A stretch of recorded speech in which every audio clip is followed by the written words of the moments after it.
Pasar Taman Puring di Jakarta Selatan terbakar. Sejumlah mobil pemadam kebakaran dikerahkan ke lokasi untuk padamkan api. Kebakaran hebat melanda Pasar Taman Puring di Kebayoran Baru, Jakarta Selatan.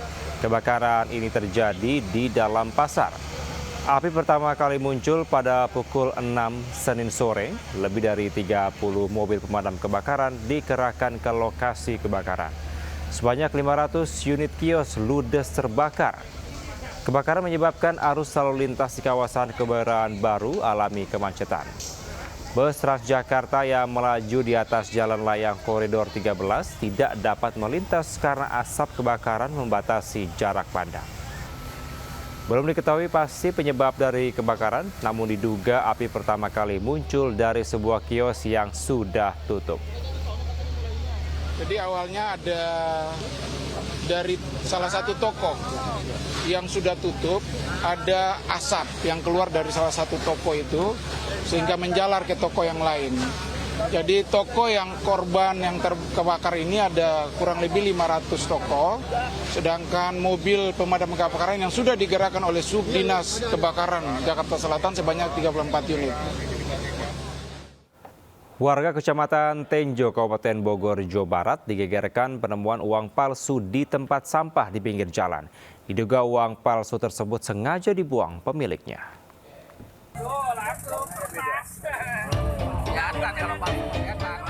Video amatir warga merekam sejumlah uang pecahan Rp100.000 yang ditemukan warga Desa Babakan, Kecamatan Tenjo, Kabupaten Bogor, Jawa Barat.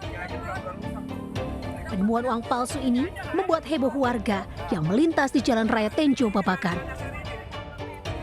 Banyak pengendara yang berhenti sekedar untuk melihat. Sebelumnya, uang palsu pecahan Rp100.000 itu ditemukan seorang warga yang hendak berbelanja di pasar. Usai penemuan itu, warga langsung melaporkannya ke polsek setempat.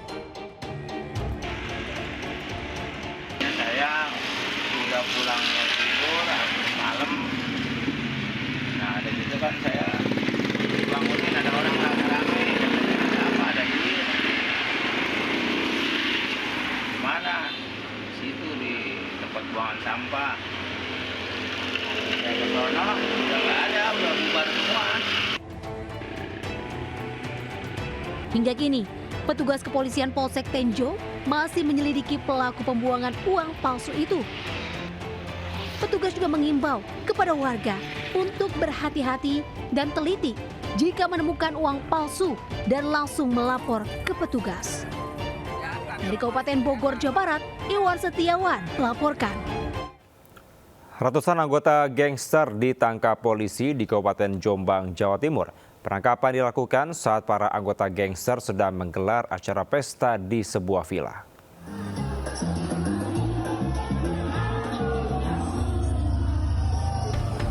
Ratusan anggota gangster ditangkap polisi saat sedang menggelar pesta di sebuah villa di Kecamatan Wonosalam, Kabupaten Jombang, Jawa Timur, Sabtu tengah malam. Polisi yang mendapat laporan langsung datang dan membubarkannya. Sebanyak 183 anggota gangster ditangkap dan dibawa ke Mapolres Jombang. AKP Margono, Kasat Reskrim Polres Jombang menjelaskan awalnya para anggota gangster itu mengirimkan pemberitahuan ke polisi bahwa akan menggelar acara silaturahmi yang dihadiri di berbagai daerah di Jawa Timur dan Jawa Tengah. Namun meski polisi tidak memberikan izin, mereka tetap menggelar acara hingga tengah malam. Di lokasi, polisi menemukan barang bukti minuman keras. Margono juga menjelaskan pelarangan menggelar acara itu dilakukan karena ulah gangster selama ini telah meresahkan warga Jombang. Beberapa kali saat mereka berkumpul dan konvoi selalu menyerang warga di jalanan. Kami melakukan pengamanan, pada dasarnya Polsek Wonosalam sudah melakukan peringatan terhadap ketua panitia tersebut. Dan pada saat pukul 16.00 ketua panitia sudah dipanggil oleh Polsek Wonosalam untuk dibubarkan, namun tidak diindahkan. Dari Jombang, Jawa Timur, Muhtar Bagus, iNews melaporkan. Pertandingan sepak bola antar kampung di Pagedangan, Kabupaten Tangerang, Banten berujung ricuh. Supporter dari salah satu tim masuk ke tengah lapangan untuk mengejar wasit tidak terima kepemimpinan wasit yang berat sebelah.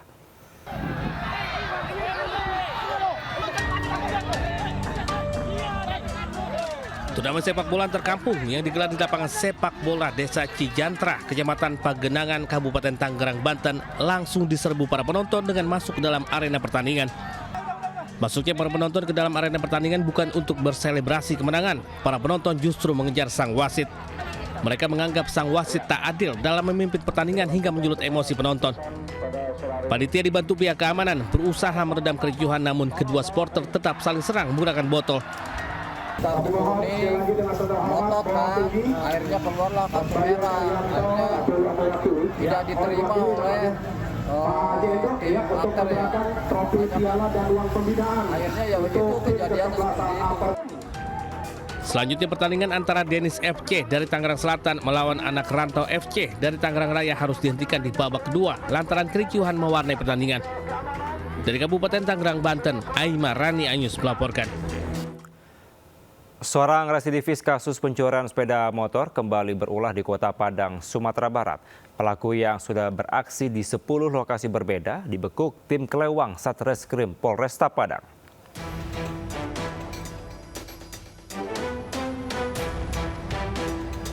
Aksi pencurian sepeda motor di sebuah rumah kos di kawasan Air Paca, Kecamatan Koto Tangah, Kota Padang, Sumatera Barat terekam kamera pengawas. Pelaku menggunakan penutup kepala lalu dengan cepat membawa kabur sepeda motor milik penghuni kos. Mirisnya aksi serupa ternyata sudah dilakukan pelaku sebelumnya di lokasi yang sama dan berhasil membawa kabur 1 unit motor. Berdasarkan rekaman kamera pengawas dan penyelidikan di lapangan, tim Kelewang Satreskrim Polresta Padang meringkus pelaku berinisial AT di rumahnya di kawasan Kota Tangah. Pelaku yang merupakan residivis mengaku telah melakukan pencurian di 10 lokasi berbeda di wilayah hukum Kota Tangah. Dengan total 10 unit motor curian telah dijual keluar kota. Untuk pelaku melancarkan aksinya dengan modus pada malam hari berjalan kaki sendirian. Dilihat kos atau rumah pribadi dalam keadaan kosong, pelaku memanjat dinding atau pagar rumah korban dengan memakai penutup kepala seperti ninja.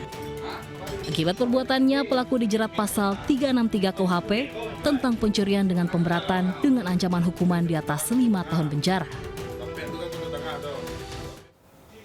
Meski ponsel milik diplomat muda Kemlu Arya Daru Pangayunan belum ditemukan, polisi telah mengantongi isi chat korban dalam ponsel tersebut.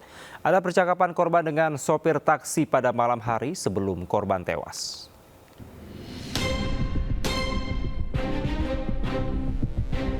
Ponsel milik Arya Daru Pangayunan, diplomat Kementerian Luar Negeri yang tewas terlilit lakban, masih belum ditemukan. Namun polisi telah mengantongi isi chat korban dalam ponsel tersebut. Kasubdit Penmas Bithumas Polda Metro Jaya AKBP Ronald Simanjuntak mengatakan isi chat di ponsel tersebut berhasil terbaca berdasarkan email yang tercantum dalam perangkat elektronik korban lainnya yang sudah diamankan penyidik. Isi chat tersebut kemudian disinkronisasi dengan chat para saksi mulai dari istri hingga rekan kerja korban. Ada percakapan korban dengan sopir taksi pada malam hari sebelum korban tewas. Polisi sudah meminta keterangan sopir taksi tersebut. Meski ponsel korban belum ditemukan, Komisioner Kompolnas Hoirul Anam mengatakan hasil autopsi menjadi kunci untuk mengetahui penyebab kematian korban. Gitu ya, misalnya begini, HP, ya, soal HP sampai sekarang memang HP-nya belum ditemukan. Tapi apakah itu membuat penyebab kematiannya tidak terungkap? Penyebab kematiannya terungkap dengan pendekatan otopsi. Apakah latar belakangnya tidak terang dengan tidak ditemukannya HP? Terang, karena ada rekam jejak digital yang lain. Polda Metro Jaya menjamin bakal mengusut tuntas kasus Arya Daru Pangayunan. Polda Metro Jaya akan menggunakan metode penyelidikan kriminal berbasis ilmiah atau Scientific Crime Investigation. Tim Liputan iNews melaporkan.